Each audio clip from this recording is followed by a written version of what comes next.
Sud Radio, les clés d'une vie, Jacques Pessis. Les clés d'une vie, celle de mon invité. Vous avez vécu, voici 50 ans, un conte de fées avec une fée, qui est aujourd'hui votre ange gardien. Elle se prénommait Joëlle. Elle était la chanteuse du groupe Il était une fois, dont vous avez été le compositeur et l'interprète. Bonjour Richard de Witt. Bonjour. Alors on se retrouve pour cette intégrale qui est sortie chez Marianne Mélodie et qui est un bijou parce qu'il y a vraiment toute l'œuvre d'Il était une fois, un groupe à part qu'on n'a pas oublié. Absolument, ça paraît même incroyable. Si il y a 50 ans on nous avait dit ça, on aurait dit attends, ça va pas la tête. Et oui, effectivement, nos chansons, merci mon Dieu, ont traversé les décennies et puis c'est resté dans la mémoire collective, comme on dit, et c'est formidable. Alors, on va évoquer aujourd'hui Il était une fois, avec des dates, c'est le principe de l'émission. Et la première que j'ai trouvée, Richard de Witt, c'est le 25 décembre 71. Je crois que c'est votre premier concert à Dieppe. Oui, absolument. Oui, on avait répété comme des malades à la Maison des Jeunes de Colombes, parce que c'était notre fief, on va dire. Et donc, notre premier gala, c'était important quand même. C'était justement à Dieppe. Et même, je me souviens même du propriétaire du cabaret, enfin de la boîte. Il s'appelait Monsieur Sueur. Ça a toujours fait rire Serge Collen. Bon, bah moi, ça me faisait rire aussi. Et c'était pas encore le répertoire d'Il était une fois. Non, on faisait beaucoup de rock'n'roll, de rhythm and blues, enfin des choses plus rock. Hein. Alors, tout a commencé, je crois, un soir dans un café de Colombes où il y a Joël, Serge, vous et Lionel qui vous rejoint. Alors, tout d'abord, on était trois. Hein. Ça a commencé bien avant.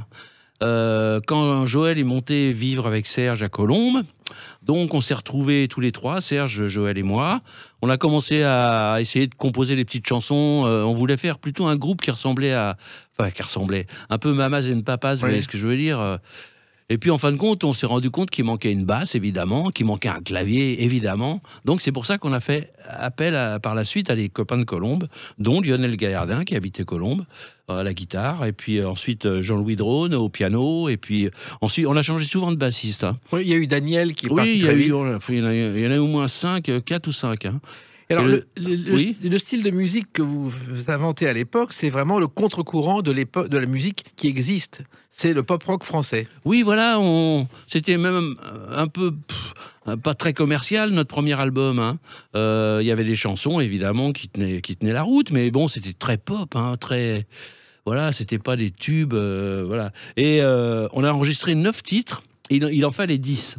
Et moi, j'avais une petite chanson que j'espérais enregistrer tout seul, parce que les groupes, j'en avais tellement fait que, bon, j'y croyais pas plus que ça. Hein. Au début, elle était une fois, bon.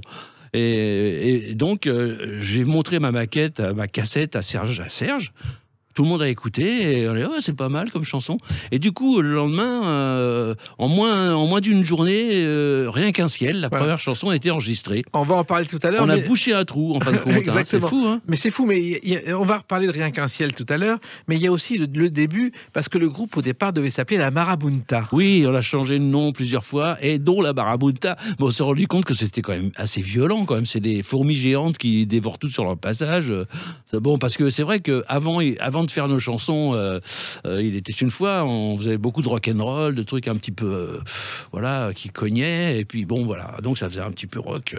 Mais bon, c'était pas une bonne idée. C'est-à-dire que les marabuntas, c'est des fourmis qui dévastent tout sur leur passage. Oui, absolument, donc c'était pas très belle image, je trouve. Et comme on a eu la chance d'avoir notre jolie princesse Joëlle dans le groupe, on a pensé tout de suite au conte de fées. Non, mais c'est vrai. Voilà, hein, on s'est dit, ouais. Et donc, alors, les radios, au début, avaient du mal parce que il y avait aucun groupe qui s'était appelé comme ça. C'était les machins, les trucs, The, bidule, voilà. Et nous, Il était une fois, souvent, ils confondaient. Et voici, il n'est rien qu'un ciel qui nous chante, Il était une fois. Ça arrivait plusieurs fois, ça. Hein. Alors, les débuts, justement, on a parlé de Colombes. Et effectivement, Colombes, le groupe l'a chanté. La Garenne, Colombes.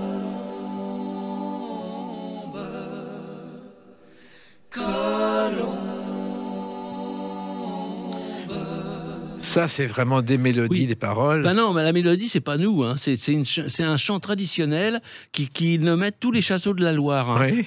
Orléans, Beaugency, Notre-Dame du Cléry. Et Crosby, Stills, Nash & Young avaient adapté cette chanson-là avec les paroles de l'époque. Hein. Et moi, je me suis dit, tiens, pourquoi, au lieu des châteaux de la Loire, pourquoi on ne mettrait pas toutes les villes de banlieue parisienne, puisqu'on habitait là? Donc, c'est moi qui ai fait le texte. Hein. Et bon, et puis ça nous a fait plaisir d'enregistrer ça, quoi. C'était sympa. Alors, la Maison de la Culture, c'est là où vous avez répété. C'était l'époque des premières maisons de la culture. Celle de Colombes, elle a été construite en 65. C'était des espaces de convivialité. Absolument. Et on vous prêtait la salle pour répéter. Voilà. Mais avant, pendant la construction de la Maison des Jeunes, la Maison des Jeunes était toujours dans les espèces de baraques en fer, là, où on répétait quand même au début. Et puis ensuite, il y a eu un auditorium. Et comme on était très amis avec le directeur de la Maison des Jeunes, il nous a gracieusement offert l'auditorium toutes les nuits pour qu'on puisse répéter et enregistrer des maquettes afin de les présenter chez Pathé Marconi, voilà, pour faire un album. Alors, il faut revenir très en arrière, au Gorille, qui est un restaurant de Saint-Tropez. Oui. C'est là où tout a commencé entre Serge Absolument. et Joël. Et vous étiez là, je crois, Richard de Witt. Voilà. On était musiciens avec Michel Polnareff. On avait notre groupe qui s'appelait les Jelly Roll à l'époque. On faisait du rhythm and blues. Il y avait Serge Collen, évidemment, et moi. Et Michel venait d'acheter une Mustang décapotable, blanche, magnifique. Et comme il nous prêtait tout, on était ses potes, on avait le même âge, on faisait la même musique que lui, on l'accompagnait. Donc voilà, il nous prête la voiture pour aller faire un tour après avoir fait la balance. Sur le port de Saint-Tropez. Maintenant, on ne peut plus le faire, mais à l'époque, on pouvait encore. Donc, voilà, les gros dragueurs, on était partis à 5 dans la Mustang, là. Et on a vu à la terrasse du Gorille, ce troquet encore hyper mythique qui existe toujours à Saint-Tropez. On a vu Joël et sa sœur, là, comme ça. Et, alors, les chacals se sont précipités. Et il y a eu un vrai coup de foudre entre Joël et Serge, quoi. Voilà, c'est vraiment ça. Elle avait 16 ans, lui, il en avait déjà 22, 23. Et donc voilà, au début c'était une plaisanterie, puis en fin de compte, ils ont vraiment flashé l'un sur l'autre, quoi. Alors il faut savoir que Joël, elle est née à New York. Oui. Elle vit ensuite au Danemark avec Oui. son père et sa mère. Elle prend des cours de guitare à New York. Absolument. Et elle devient au départ guitariste classique. Ouais. Et puis elle a envie de chanter. Et elle a trouvé un partenaire qui est un garçon avec qui elle fait du folk song en amateur dans les cabarets, qui s'appelle Henrik, je crois. Et puis ensuite elle vient en France. Si. On a découvert assez tard qu'elle savait chanter, vous voyez, parce qu'elle était aux Beaux-Arts à Marseille, Oui. en fin de compte. Et c'est pour ça qu'elle était à Saint-Tropez. Et voilà, mais on savait pas qu'elle jouait de la guitare et qu'elle chantait. Mais elle l'a pas dit au début. Vous vous rendez compte, c'est dingue ça. Et quand on l'a entendu chanter, on était tellement heureux, tu vois. On s'est dit, tiens, une chanteuse dans le groupe, ça serait génial et Ouais. tout. Et l'idée a germé comme ça, quoi. Voilà. Alors, Polnareff était très important dans votre vie, justement. À l'époque, d'ailleurs, quand vous faites la tournée, il vient de se faire réformer du service militaire à Montluçon. Ouais, il a fait tellement de Mais trucs. puis- il a fait un truc fabuleux. Il faisait de la moto sans moto devant les soldats. Donc, il a été réformé. Ah pour ouais, folie. je comprends. Ouais. Et Polnareff, vous l'avez chanté quand il est parti aux États-Unis. Les bateaux et les oiseaux sont dans la maison vide. Rosita et Gloria Non plus l'âme câline. On a rencontré Nini, elle michetonne à Saint-Denis.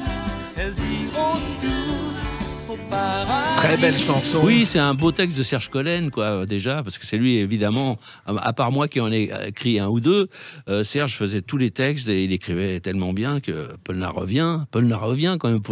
C'est un beau titre de chanson, hein. Alors, les débuts de Serge et Joël n'ont pas été très brillants. Je crois qu'ils ont travaillé dans une boîte de striptease, Richard de Witt.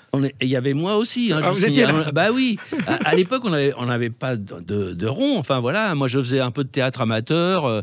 J'ai été DJ dans les boîtes en Normandie. Enfin, c'était pas la gloire. Et puis on commençait à répéter tous les trois. Donc fallait bien qu'on mange.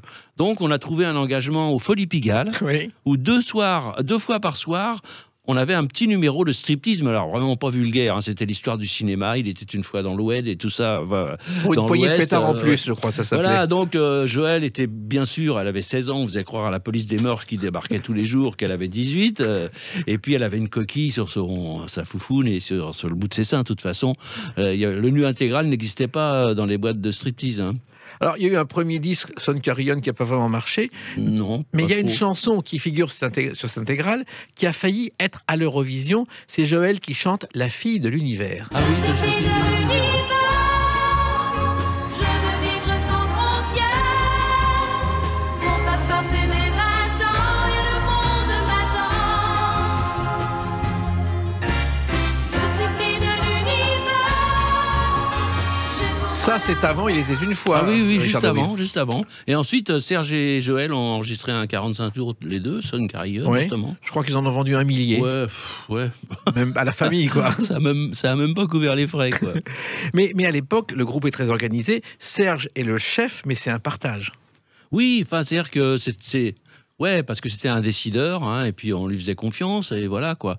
Moi, je suis pas trop meneur d'hommes, hein, voilà, je composais les chansons 20 heures sur 24 dans mon studio pour alimenter les nouveaux disques du groupe, quoi, voilà, fallait que j'assure vraiment, quoi. Hein. Oui, mais c'était vraiment une confiance, ce qui est rare aujourd'hui dans les groupes.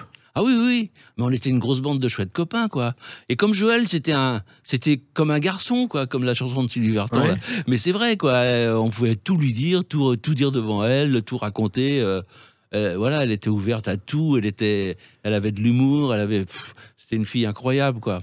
Oui, c'est vrai que c'est une fille incroyable et qui nous manque beaucoup. Bah oui. Et dont on va continuer à parler dans quelques instants à travers le groupe Il était une fois et à travers cette intégrale qui est sortie chez Marianne Mélodie. On se retrouve dans quelques instants avec une autre date importante pour vous, 24 septembre 1972. A tout de suite avec Richard de Witt pour parler de Il était une fois dans Sud Radio et sur Sud Radio. Sud Radio, les clés d'une vie, Jacques Pessis. Sud Radio, les clés d'une vie, mon invité Richard de Witt. Nous parlons aujourd'hui du groupe Il était une fois. Il y a une intégrale en 7 CD qui sort chez Marianne Mélodie, 50 ans après la naissance du groupe. Et on l'évoque avec vous avec des dates. 24 septembre 72, c'est votre première télé, l'émission Le Cœur en fête avec Guy Mardel. Ah, peut-être. Et oui, et vous chantez cette chanson justement. Oui. D'accord. Parce que Photo des fleurs et quelques hirondelles. Mais tu as tout pour être heureux, même s'il te manque un peu de soleil. Vous vous souvenez de cette émission, Richard de Witt? vaguement, mais nous, ce qui nous a marqué surtout, c'est le premier Sacha Show, où Sacha Distel nous a invités dans son émission que la France entière regardait. Hein, Oui, de toute c'était un façon. top à Sacha Voilà. Distel. Et il nous a parrainés en direct. On a été les premiers étonnés parce qu'on ne s'y attendait pas à ça. Donc, c'est une belle carte de visite quand même. Et donc, on a chanté Rien qu'un ciel. En plus, là, c'était en couleur. On était beaux. Je regarde la vidéo là sur YouTube. C'est trop bien, quoi. On était beaux, voilà, avec des beaux costumes de Marité et François Girbeau. Vraiment, c'était magnifique. Et ça nous a vraiment propulsés encore plus fort, quoi, plus loin. Mais cette première télé, Rien qu'un ciel, Guy Mardel, qui était à l'époque chanteur, n'avoue jamais, producteur, Oui, bien sûr, et qui est oui. aujourd'hui rabbin en Israël. Ah, d'accord, d'accord. Et il y avait Michel Audiard dans cette émission avec vous, qui Ouais, parlait ouais. de la violence dans le sport, déjà en Ah oui, 72. oui. Mais on retrouve tout ça sur YouTube, Oui, bien en sûr. l'occurrence. Hein. Alors, ça a été votre premier succès, effectivement. Ah oui, complètement. Mais trouver une complètement. maison de disque, ça n'a pas été simple au départ, Richard de Witt. Enfin, moi, je sais pas trop. C'est pas moi qui ai fait les transactions, surtout Serge. Hein. Mais je pense qu'on a signé rapidement chez Pathé Marconi parce que le PDG de l'époque, je sais plus son nom du coup, mais il nous a bien aidé, quoi. Il nous a signé tout de suite un album. Hein. Donc c'est quand même bien. Hein. À l'époque, c'était beaucoup plus facile que maintenant, évidemment. Et Rien qu'un ciel qui était le bouche-trou. L'été de 72, on était à Saint-Tropez, on jouait au Voum Voum à Saint-Tropez, hein, Oui. tous les soirs. On faisait le bœuf avec Christophe, le chanteur, avec Manu Dibongo, avec Paul Naref qui passait par là, et puis on faisait du rock'n'roll. Il y avait Gainsbourg et Birkin devant nous qui dansaient, elle était à peine arrivée d'Angleterre, là. Il y avait Brigitte Bardot qui nous invitait à sa table, hein. Elle était encore magnifique, hein. Bon, tout ça. Et il y avait un jeune barman Oui. qui voulait faire des éclairages. Vous êtes allé au Monoprix prendre des éclairages. C'était Jacques Rouvérolis. Jacques Rouvérolis, qu'on a connu à la playa, à Fréjus-Plage, où on faisait des saisons tous les étés, là. Et lui, il était barman à la playa, il s'embêtait, franchement. Et il avait envie de nous suivre, prendre la route. Il voulait pas un sou, hein, il voulait juste faire la route avec nous et s'éclater, et écouter de la musique et tout ça. Donc, on l'a gardé, mais hyper. En plus, quand on a accompagné Paul Naref par la suite, il a suivi Michel et il était avec nous toujours. Voilà. Et il est aujourd'hui le plus grand Mais c'est le éclairagiste plus- de France. Il a éclairé tout le monde, hein, entre Johnny, Sardou et tout le monde, quoi, voilà. Alors, à l'époque, il y avait aussi des concours régionaux que vous avez gagnés régulièrement, Richard de Witt. Oui, absolument. Bah oui, oui, oui. Ouais, c'était un peu la mode, un peu la Starac avant l'heure, ou je sais pas quoi.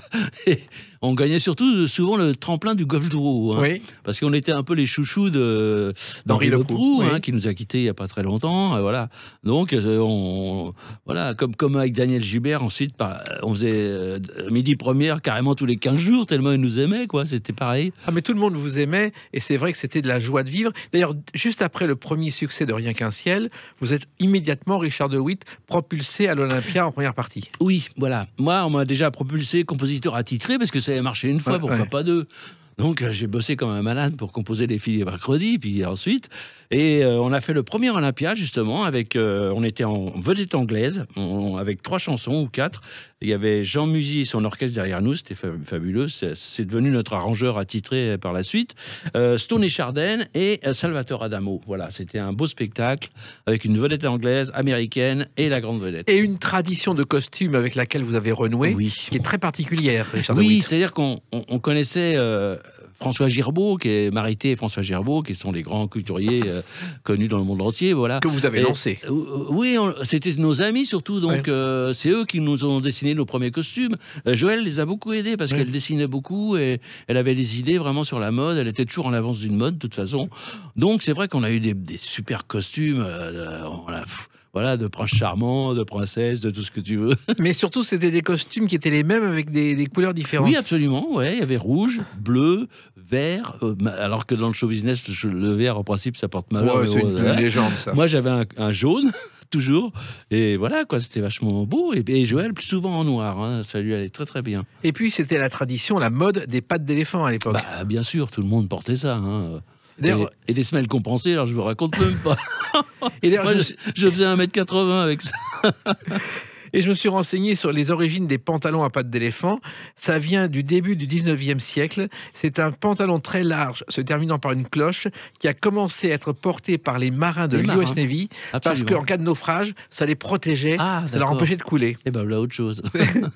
Alors, vous devenez à l'époque, Richard de Witt, avec Il était une fois, les symboles du pop français. Oui, c'est un peu ça. Parce que tous les groupes de l'époque étaient un petit peu en débardeur, machin. Ils faisaient du semi-rock'n'roll. Et nous, on faisait de la variété élaborée parce qu'on travaillait beaucoup en studio, surtout les arrangements et les chœurs. Hein, c'est très important pour nous. On est très influencés par tous les groupes anglo-saxons qu'on avait adorés, comme Crosby, Stills, Nash & Young, Elton John, les Beatles, évidemment. Et donc, voilà, on passait du temps, mais il fallait le faire et c'était très, très bien, quoi. D'ailleurs, la critique disait, ils ont mis le rock à la portée du grand public. Oui, voilà, puis avec des textes qui faisaient peur à personne, de toute façon, ça plaisait autant aux enfants qu'à leurs parents, même à leurs grands-parents ensuite, quand J'ai encore rêvé est arrivé. On a eu une nouvelle génération de gens plus âgés qui ont adoré nos chansons, et c'est parfait, quoi. Alors, c'était la fête, bien sûr, pour vous tous les soirs, et la fête aussi en chanson. Vous ne vous posiez pas cette question que vous avez chantée. Que fais-tu ce soir après dîner? Avec qui iras-tu donc danser? Comment t'habitues à copain? Est-ce une amie? Alors justement, sur ma page Facebook ce matin, j'ai mis une photo où on est à table avec Elton John, qui à l'époque était notre idole incroyable, quoi. Et il était là dans le studio où on enregistrait cette chanson, Que fais-tu ce soir après dîner, au château d'Hérouville en Normandie. Et lui, il était dans le grand studio et il enregistrait la nuit. Donc, quand nous on dînait, il était devant nous avec ses musiciens en train de répéter les chansons qu'il allait enregistrer dans la nuit, qui sont devenus des tubes mondiaux incontournables, quoi. Et donc, alors attendez, puis il est venu parler avec nous. Et après, à chaque fois, à notre table, moi j'étais tétanisé. Vous vous rendez compte, c'était comme un dieu, quoi. Par contre, Joël, qui parlait très très bien américain, évidemment, anglais. Donc ça va, ça engageait bien la conversation, mais c'était quand je me souviens de tout ça, je me dis mais c'est dingue quand même, c'est Mais fou. Hein, le château d'Hérouville appartenait à Michel Magne, oui, et toutes Michel les stars Magne. internationales s'y retrouvaient. Voilà.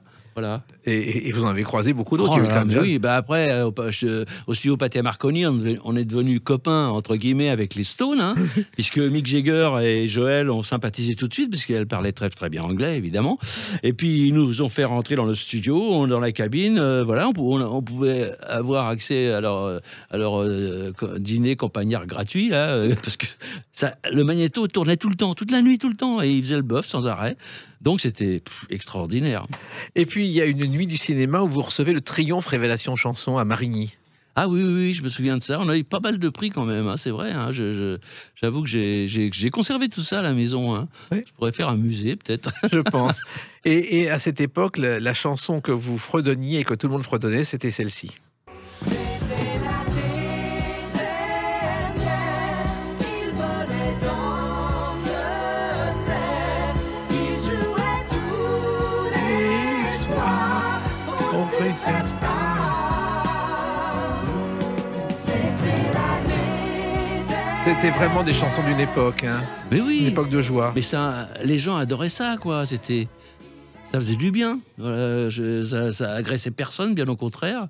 Et puis, on passait vraiment un temps fou pour que ce soit même bien, quoi, magnifique. Vous avez été agressé une fois, c'était pendant le Johnny Circus, vous avez fait une tournée avec Johnny, Oh, qui a mon failli Dieu. mal se terminer. Oui, mais non, ça a famille mal commencé. Ouais. C'est-à-dire que Charlet Marouani, qui était notre impresario, et puis c'est Joe Dassin et Carlos également, on a négocié longtemps. Ils ont négocié longtemps avec Johnny pour faire une tournée avec lui et Carlos. Et le premier spectacle qu'on fait, c'est au Palais d'Hiver de Lyon, qui n'existe plus, hein. Et les organisateurs avaient eu l'excellente idée de faire un spectacle de combat de rue juste avant nous, quoi. Donc, il y a déjà dans la salle, alors, Johnny, puis ils ont retrouvé, en fouillant les gens, il y avait des couteaux, à l'époque, Johnny, il y en a beaucoup qui le menaçaient, qui voulaient le tuer, quoi, hein. Et donc, voilà, alors, nous, on était tétanisés, là, hein. On a quand même... Comme on jouait du rock'n'roll bien avant, il était une fois, on a commencé à jouer du rock'n'roll avant d'attaquer nos chansons. Et en fin de compte, ça s'est calmé, ça s'est très bien passé. Mais par contre, on est parti manger à la pizza où Johnny devait nous rejoindre ensuite. Et il y a un espèce d'idiot dans la salle qui lui a balancé une bouteille en verre dans la gorge Joël, comme ça. à Joël. Non, pas à Joël, à Johnny. Johnny, oui. Johnny, il l'a reçu en pleine gorge. Heureusement qu'il a levé la tête il a reçu dans la gorge, hein. Et donc, nous, on savait pas tout ça. On attendait à la pizzeria, là, tranquille. Et il est arrivé, après quelques heures, on s'inquiétait, on se demandait où il était. Il n'y avait pas les portables à l'époque et tout ça, donc on ne pouvait pas savoir. Il arrive avec un gros pansement, mort de rire. Voilà, il a eu 4 points de suture à la gorge. Bon, on s'est dit, oh là là, mon Dieu. Puis il y a eu des bagarres avec lui. Parce qu'il ne supportait pas. Il y avait des idiots, quoi, qui se foutaient de lui, ou je sais pas, voilà. Et donc, il avait son garde du corps, c'était un 5e dan de karaté. Là, c'était la baston totale. Nous, on se barrait. Et on lui a dit, écoute, nous, on arrête, c'est pas possible, ça commence comme ça, on va jamais aller jusqu'au bout, hein. Donc, il s'est calmé. Et puis, ensuite, ça a été très, très bien, quoi. Voilà. Et vous avez continué, on en parle avec une autre date, le 2 octobre 1975. À tout de suite sur Sud Radio avec Richard De Witt pour parler du groupe Il était une fois. Sud Radio, les clés d'une vie, Jacques Pessis. Sud Radio, les clés d'une vie, mon invité Richard De Witt. Nous parlons du groupe Il était une fois. Une intégrale est sortie chez Marianne Mélodie avec 7 CD. Ce groupe a 50 ans et il y a plein de succès.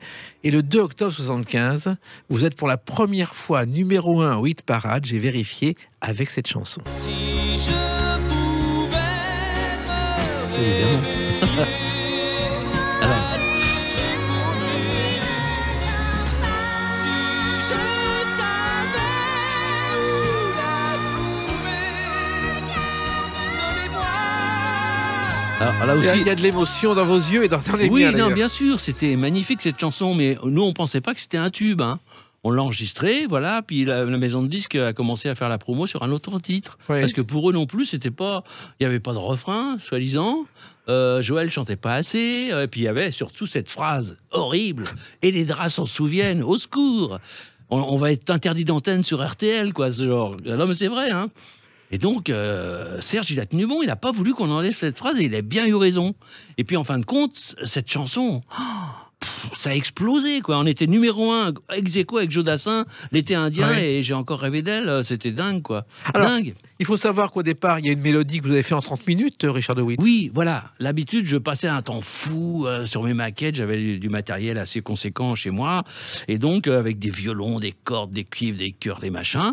Et celle-là, bon, j'ai trouvé une suite harmonique. Là, voilà. Et puis, j'ai fredonné une voix en yaourt, hein, parce que tous mes textes, c'était du yaourt, avant que Serge les fasse en vrai, en français.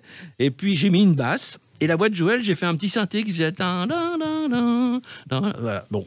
Et je pensais pas que Joël allait chanter dedans, en plus, au début. Oui. Et Jean Musique, qui était notre arrangeur, grand arrangeur, heureusement qu'il est encore vivant, je l'adore. Il nous a vraiment magnifié tout ce qu'on a fait. C'est lui qui a eu l'idée de faire chanter Joël, quoi. Il fallait absolument qu'elle chante. Donc voilà, la chanson s'est construite comme ça et l'arrangement est magnifique. Alors, il faut savoir aussi que Serge a disparu pendant 3 jours Oui, dans un oui, hôtel oui. pour écrire ses paroles. Oui, mais il voulait, parce que la maison de disques voulait enlever et les draps s'en souviennent. Ouais. Et lui, il voulait pas. Il avait bien raison. Voilà, c'est tout. Et finalement, ça a été un immense succès. Oh Toutes là les là. générations se souviennent de cette chanson. Incroyable. Mais 50 ans après, mais si on nous avait dit ça, mais on aurait rigolé, ça va pas la tête.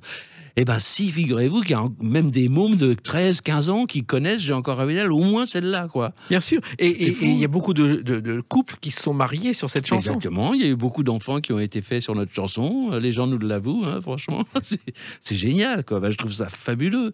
Et la communication de cette chanson, on le sait peu, Richard de Witt, a été fait par un jeune attaché de presse qui a fait parler de lui ensuite, qui s'appelait Thierry Sabine. Voilà. Qui avait épousé la sœur de notre producteur, Laurent Thierry Mig, paix à son âme, et paix à l'âme de Thierry Sabine, malheureusement, avec Balavoine, voilà. Mais bon, oui, Thierry, c'était un ami, quoi. Il nous suivait dans les galas. Alors, comme il était ancien pilote de Formule 1 ou Formule 2, je sais plus trop quoi, c'était un fou du volant, nous. On était morts de trucs quand on montait avec lui. Puis il n'y avait pas de ceinture ni d'airbag à l'époque, je te dis pas. Mais il a fait l'attaché de presse, et vachement bien en plus. Oui, parce que c'était pas son métier. Non, pas du tout. Ensuite, il a créé le premier Enduro des Sables des Touquets, où on devait participer. Loulou, qui faisait de la moto, y a participé. Et on devait participer au premier rallye Paris-Dakar, qui devait se faire en Amérique du Sud. Mais comme c'était trop compliqué à cause des révolutions dans tous ces pays-là, ils ont préféré le faire en Afrique, justement. Voilà. Et il faut savoir qu'il est célèbre pour cette combinaison blanche qu'il Et portait. bien sûr, bien sûr.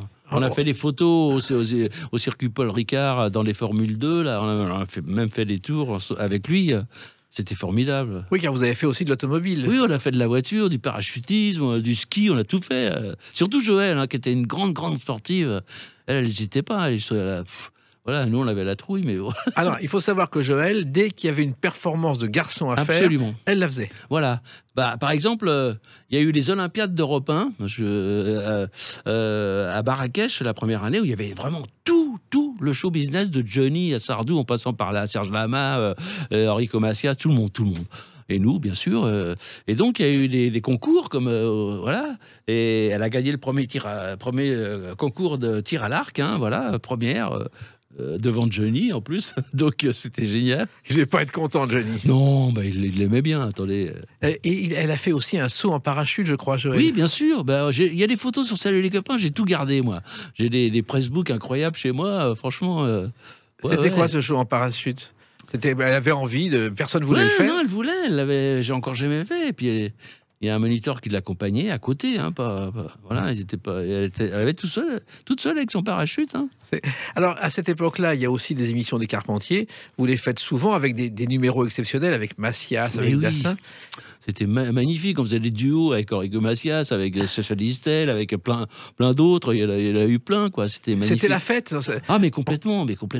C'était improvisé pratiquement. Oui. Ouais, les décors étaient faits au jour le jour, et puis même les scénarios des scénettes, pareil. C'est Jean-Jacques Debout qui les écrivait sur un coin de table. Ouais, c'est un peu ça. Hein.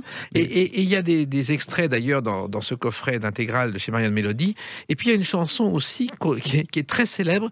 Et moi j'avais oublié qu'il était une fois l'avait interprétée. Quand Marco dégrafait son Bien sûr. corsage pour donner la coucoute à son chat, tous les gars du village étaient là.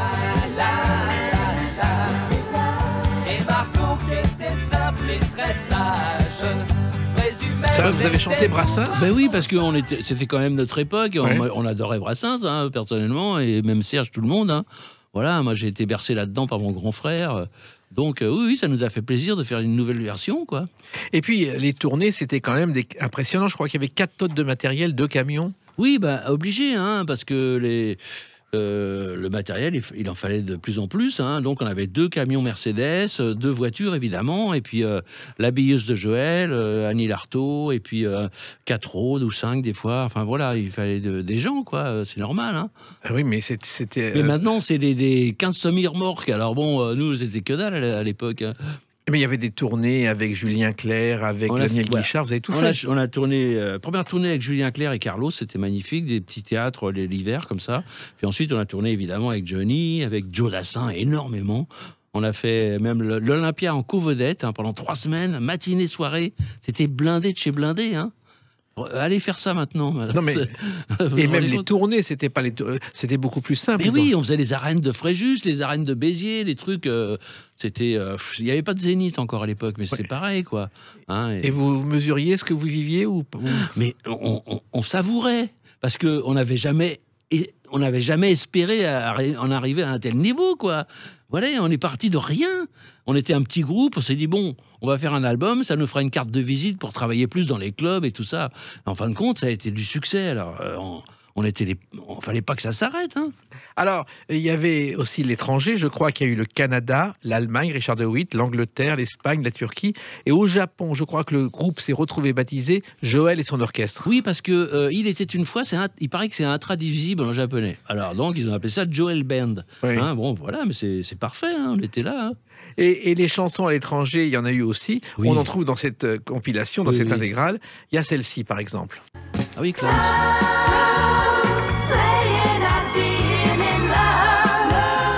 We're bringing the crowds in to see just how it really should be. Ouais, on a chanté en anglais, en allemand, en italien, évidemment, parce qu'on a fait le festival de San Remo.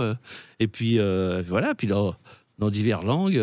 C'est incroyable parce qu'on ne le sait pas en France. Moi, j'ai jamais entendu cette version de Clowns en France. Non, bah non, c'était uniquement destiné aux pays anglo-saxons. Hein. Et en plus, les Japonais adoraient les blondes. Ils avaient Oui. eu France Gall et ils avaient Joël. C'était presque Absolument, c'était bah oui. une déesse Bah vivante. oui, pareil. Oui, bah tant mieux, merci mon Dieu. Hein. Et puis, il y a eu un documentaire qui a été tourné aussi. Et je me souviens de ce documentaire que vous étiez dans les coulisses. Ça a duré 15 minutes. C'est un documentaire pratiquement collector. Oui, mais on le retrouve facilement sur. Je l'ai même mis sur ma page Facebook. Moi, on le retrouve facilement sur YouTube. Il n'y a pas de problème. Hein. Il y avait toujours le chien de Joël qui était là. Oui, il y avait Squeak, il s'appelait Squeak, le Oui. petit chien là. Ouais, puis on racontait un petit peu notre vie et quand on partait en gala et tout ça, et comment ça se passait. Et puis on déconnait beaucoup. Surtout, on était des rigolos, quoi. Enfin, on avait bien plaisanté, donc. Non, mais non seulement c'était de la plaisanterie, mais c'était un partage équitable. Je crois que tout était partagé en 5. Absolument. Les droits d'auteur également. Serge et moi, qui écrivions le plus, évidemment, on donnait une partie de nos droits éditoriaux et même de la SACEM à Lionel et au Bassi, enfin à tout le monde, quoi, voilà. C'est pas très courant, ce genre Et de... Joël le touchait un petit peu plus que nous. On trouvait ça normal, quoi. Oui. Comme c'était notre Mick Jagger à nous. Il fallait bien, quand même, heureusement qu'elle était là, quoi. Merci, mon Dieu. Hein. Mais oui, mais finalement, le groupe, on parlait de Joël. Bah, tant mieux, mais tant mieux. Elle représentait tellement. Elle crevait l'écran, quoi. Donc, on était heureux de savoir qu'elle était là, quoi. Il n'y a pas de problème. Tout le monde était amoureux d'elle et tout. C'était dingue. Mais justement, il y avait beaucoup de garçons qui étaient amoureux d'elle, qui lui écrivaient, et elle savait vraiment garder ses distances. Ah, absolument. Oui, bien sûr. Ouais. Elle remettait les gens gentiment à leur place. Mais même Johnny, qui a essayé à un moment, vraiment, quoi. Oui. Non, mais elle a dit, moi, j'aime Serge, et puis voilà. Hein, Je crois que Johnny, un jour, il l'a invité au Fouquet's. Absolument. Hein, Je l'ai raconté à quelques-uns, pas à tous.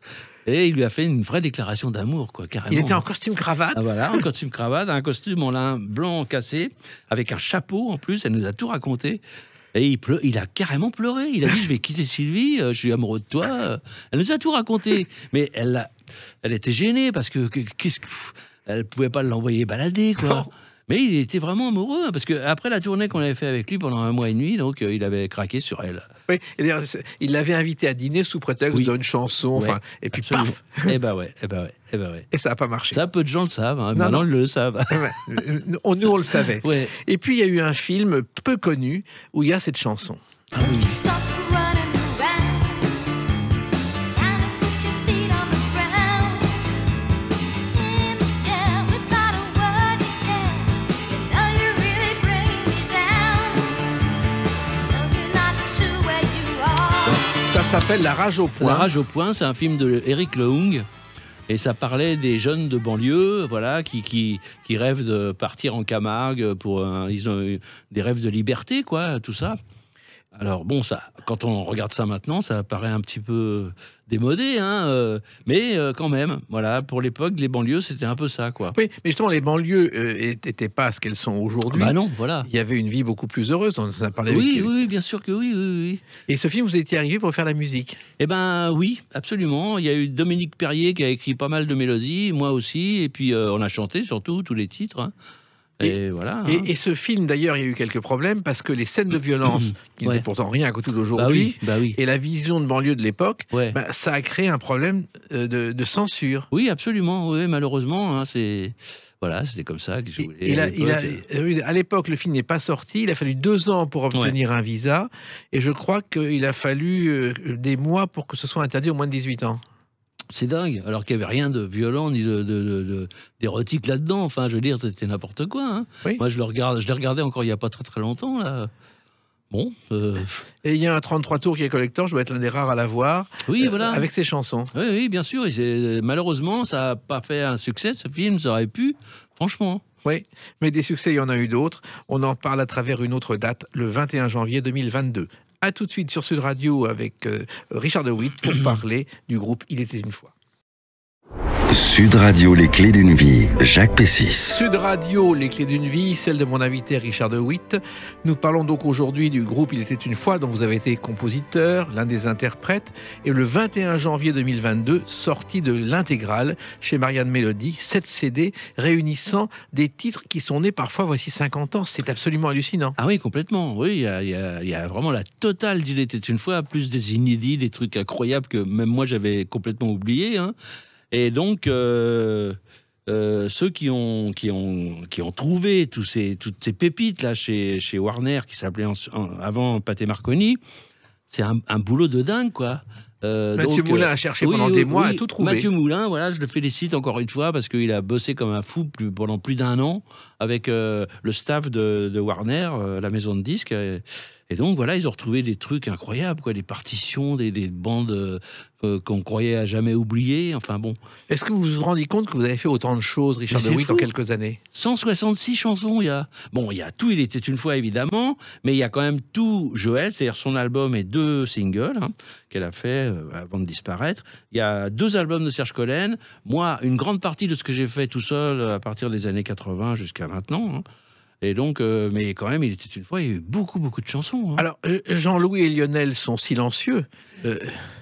Ouais, Lionel, je suis plus copain avec lui qu'avec Loulou, qui, je sais pas pourquoi, je sais pas s'il m'en veut ou quoi, il me parle pas. Enfin bon, voilà. Non, mais je crois qu'il est dans l'automobile. Oui, il s'est a changé changé de de métier il y a longtemps. Lionel a son studio à la Garenne-Colombe, toujours.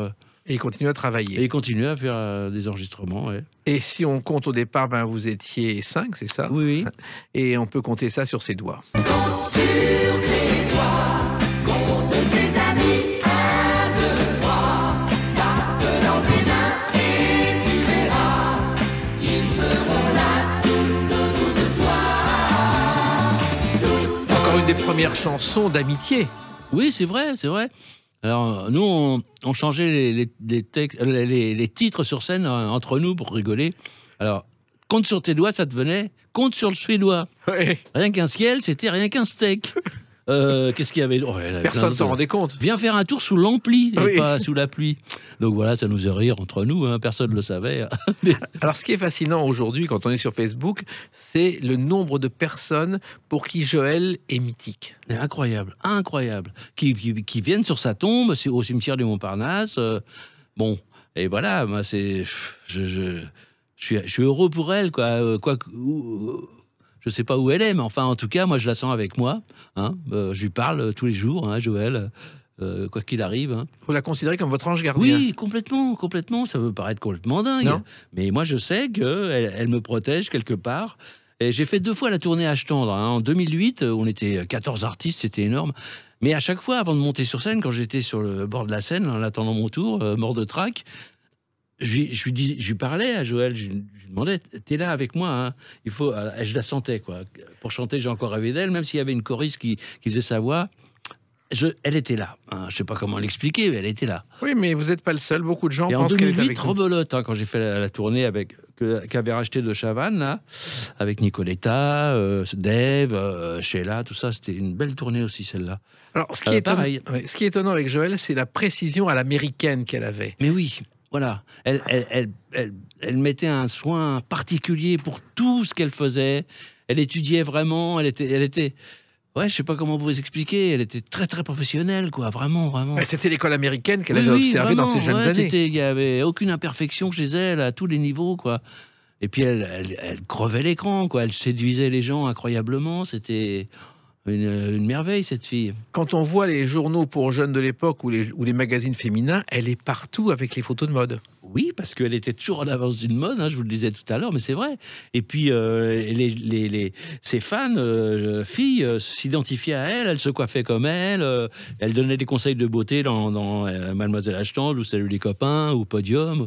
Et les adolescentes la suivaient, quoi, carrément. Hein. C'est-à-dire qu'elle prenait des petits morceaux de tissu qu'elle transformait en vêtements avec une machine à Oui, coudre. Je l'ai vu faire ça. Oui, et c'est comme ça qu'on a eu de très jolis costumes de scène, en association avec Marité et François Girbaud, évidemment. Mais elle avait les idées, elle faisait des croquis, un peu comme Jean-Paul Gaultier, quoi. Voilà, et puis ça partait comme ça, c'était super. Et c'est grâce à vous que Paul Naref est allé justement chez Maïté et François Gerbeau, Oui. qu'il a essayé un pantalon qui était Ouais. trop petit pour lui. Ah bon? Et c'est comme ça qu'est née la fameuse photo de l'Olympia avec le pantalon baissé. Ah bon, je savais pas Eh ça. oui. Ah bah dis donc, alors j'en apprends tous les jours. Ah, bon. Ah oui, d'accord. Et puis, il y avait aussi les émissions en public où les fans étaient là. C'était étonnant. Mais les mini-premières en public, c'était étonnant. La folie totale. C'est-à-dire que voilà, comme on le faisait très régulièrement, Daniel Gilbert nous adorait déjà, et puis c'était très convivial, évidemment. C'est le midi, hein, dans toutes les régions de France. Il y avait toujours une foule incroyable, quoi, que ce soit sur les plages ou dans un village perché dans les montagnes, peu importe. Il y avait un monde comme pour le Tour de France, quoi. C'était fou. Hein. Et d'ailleurs, c'est au bord d'une plage que cette chanson a été créée. Un voilier fatigué, un trois-mâts, n'importe quoi, un bateau, quelque chose qui a le goût de l'eau. Un trois-mâts, un radeau, une Alors cette chanson, Oui. C'est une des plus belles chansons de Loulou Joël. Gasté, qui est le mari, Oui. enfin qui était le mari de Lynn Renault, Oui. m'a fait un procès. Il trouvait que ça ressemblait à Ma cabane au Canada. Mhm. Mais absolument pas. Donc la HACM a fait une enquête. Il fallait 8 mesures complètes, exactement pareil. Donc c'était pas le cas du tout. Je me suis jamais inspiré de Ma cabane au Canada. Enfin. C'est Donc des- il a perdu son. Il paraît qu'il faisait des procès souvent Ouais, à ouais. plein de compositeurs. Il a Bon. gagné quelques fois. Ouais, pas là. Avec franchement, Feeling, je crois. Franche-Charrier. Mais c'est une des plus belles chansons, Il était une fois. Ah ouais, elle est très très jolie celle-là. Hein. Un voilier fatigué. Ouais, c'est désespéré. En même temps, ça donne de l'espoir. Enfin, c'est un très beau texte de Serge, vraiment. Hein. Oui, mais c'est vrai que Serge Collen était un auteur fabuleux. Mais oui, parce que c'était quelqu'un de très érudit, qui lisait beaucoup, qui était hyper intelligent et qui écrivait merveilleusement bien. Quoi. Il possédait la langue française merveilleusement bien. Et puis voilà. Hein. Alors, il y avait la Joël souriante, mais il y avait aussi la Joël en colère. On est quelques-uns à l'avoir vue, et là, Oui. c'était terrible. Oui, elle cassait tout, quoi. On a fait une tournée un jour. Et voilà, les gendarmes ont débarqué dans la nuit parce qu'elle ne pouvait pas avoir à manger. On arrivait à l'hôtel assez tard, il n'y avait plus de cuisinier, donc personne pouvait nous... Voilà, le verre de nuit, le pauvre, il en a pris plein la poire. Elle a tout renversé sur le comptoir et tout. Elle hurlait. On a eu du mal à la calmer. Hein. Oui, mais en même temps, c'est son caractère. Dans ce cas-là, elle s'exprimait en anglais et plus en français. Je sais pas Oui, si vous vous souvenez. absolument. Elle sortait des onomatopées, là, des trucs que je ne comprenais pas du tout. Et puis, il y a une autre chanson qui est la dernière chanson que vous ayez enregistrée en album aux États-Unis. Même les hommes, Ça aussi, la hein. fille fleur qui rêve, n'attend personne, elle se croque du bout des lèvres. ça aussi, cette chanson. Bon, comme entre Serge et Joël, ça allait plus vraiment bien, et que le groupe commençait à battre de l'aile un petit peu, donc on a décidé, en accord avec la maison de disques, comme on vendait beaucoup, on était numéro 1 chez Pathé Marconi, donc ils nous ont permis de partir 1 mois aux États-Unis, avec des musiciens américains, évidemment, parce qu'on n'avait pas la carte verte pour travailler syndicalement. Et donc, ils ont loué le studio qui appartenait à Stevie Wonder, en Louisiane, à Bogalusa, exactement, avec des musiciens américains. On s'est régalé à les regarder jouer, c'était fabuleux, que des pointures. Enfin, Pomme a été enregistré là, avec les meilleurs cuivres américains de l'époque et tout. Enfin, on était comme des malades, hein, parce qu'on était des musiciens au départ, donc on est toujours musiciens d'ailleurs. Et donc voilà, Pomme a été extrait de cet album qu'on a enregistré aux États-Unis. On a fait quelques guitares à Nashville, dans le Tennessee, et on a mixé l'album à Los Angeles. Voilà, on se refusait rien. Voilà. Et sur la pochette, on voit Joël avec des tresses blondes, qui est une première des tresses africaines. Ça se faisait pas à Oui, l'époque. ça c'est quand on est parti en Côte d'Ivoire. Oui. Donc elle s'est fait. On était dans un petit village, on visitait un petit peu autour de. On était très copains avec comment il s'appelait, André, les clubs méditerranéens, en Trigano, pardon. Trigano. Monsieur, Gilbert André Trigano, voilà. Oui, Gilbert Trigano. Gilbert Trigano, voilà. Ouais. Voilà, on était très amis avec lui, donc dès qu'on allait dans un pays où il y avait un club med, on était systématiquement invités. Donc voilà, donc il y avait un petit village africain à côté du club où ils ont d'ailleurs enregistré les Bronzés, à Assigny ou je sais plus trop. Et voilà, donc Joël s'est fait coiffer par une petite coiffeuse africaine et elle est rentrée comme ça en France, c'était magnifique. Oui, alors le groupe s'est séparé ensuite, ce qui est un véritable gâchis, Richard de Witt, franchement. Oui, oui, c'est un constat d'échec. Enfin, on aurait pu être les compagnons de la chanson, quoi. Au moins, je sais pas, moi, Ouais.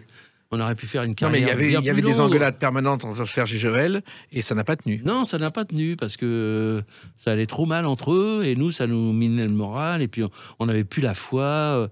Même en studio, on ramait comme des malades pour trouver un cœur. Enfin, c'était compliqué.